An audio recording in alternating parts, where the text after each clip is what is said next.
Glory to Jesus Christ, and welcome to St. Cyril and Methodius Orthodox Church. I'm Father Gregory, the pastor, and I hope you're having a good Sunday morning. Here in Madison, it's cold and gray, and we know that it's going to get worse. Winter is on the way here, but don't want to talk about the weather, at least at the moment.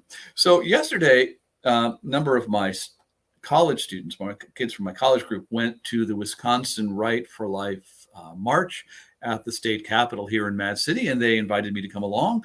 So, of course, I always say yes, if I can, to an invitation to be with people. So I went. Let me say up front, and I had mentioned this last night at Vespers, as a personal matter, I am not particularly enamored of public protests, public demonstrations. And the reason for that has nothing to do with the Constitution. It does rather has to do with my sense, my intuition that public protest is what we do when, for whatever reason or complex of reasons, constellations of reasons, we have no confidence, in reason. We lose our conviction that we can have a reasoned discussion.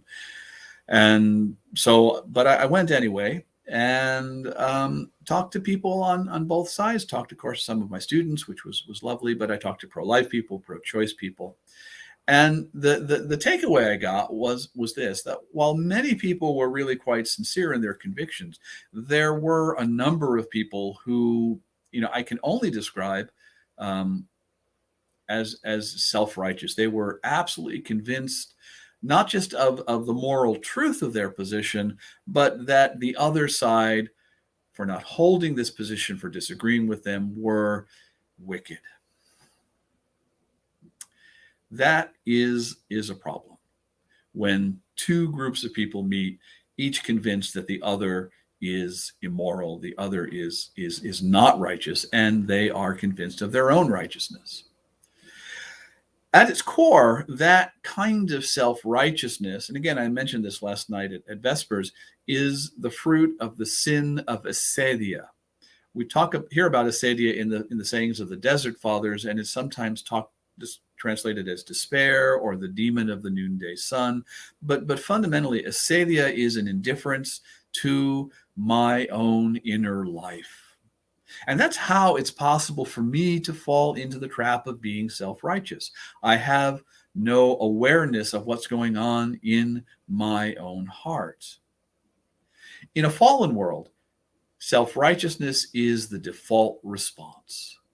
The cure for that sin, the sin of acedia, is self-knowledge. I have to know myself. And not simply know myself in a superficial way, but know myself in a very deep way. I need to know not just about what focuses on, not just the externals of my life, but also the deep and frankly, sometimes the very dark parts of my own life. In fact, towards the end of the event yesterday, I was approached by a couple of pro-choice folks, and not necessarily in the most respectful way, but we'll leave that for another time. And in the course of the conversation, I had mentioned the things I had done professionally before I was a priest, and one of them said, "Wow, that's really dark." And it was, it was very dark as a therapist. And I shared with them Saint Seraphim of Sarov, keep your mind in hell and despair not. And I said, that was really the reason, having come from that dark place, professionally and personally, I was attracted to Orthodoxy, because it taught me to keep my mind in hell and not despair. And then, as St. Sophrony says, the disciple of St. Silouan, and when it becomes too much, step back and have a cup of tea. To avoid falling into the trap of self-righteousness, I need to be willing to look at my own sinfulness. I need to be willing and able to look at those parts of my life that are dark and that really participate in the life of hell. And I need to see them in light of those parts of my life that participate in the kingdom of God. I need to allow God to illumine the dark places of my life so that I can avoid being self-righteous. As I said, the cure to self-righteousness is self-knowledge, but not self-knowledge just in an external fashion, but the deep kind of self-knowledge that we get from a life of prayer, fasting, ascetical struggle, of service to others, the kind of self-knowledge that only comes to us when we are willing to examine ourselves in light of the gospel. How about you? Are you willing to do that? Are you willing to look at your life in light of the gospel?